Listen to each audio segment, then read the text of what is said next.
చూడుము, నేను జీవమును మేలును, మరణమును కీడును నీ ఎదుట ఉంచి ఉన్నాను.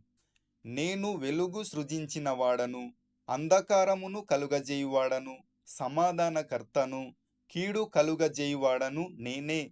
యెహోవా అను నేనే వీటన్నింటినీ కలుగజేయువాడను. మహోన్నతుడైన దేవుని నోట నుండి కీడును మేలును బయలువెల్లును గదా. అయితే దేవునికి తప్పు పట్టుదుమా? లేదు.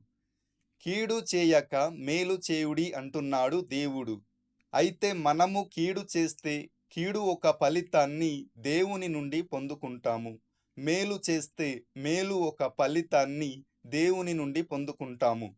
ఉదాహరణకు, దేవుడు పెట్రోలు నీళ్లు భూమిలో పెట్టాడు.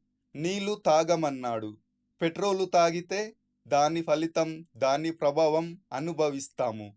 అలాగే స్వర్గం నరకం దేవునిదే. ఎంచుకోవలసిన, పొందుకోవలసిన నిర్ణయం మనిషిదే.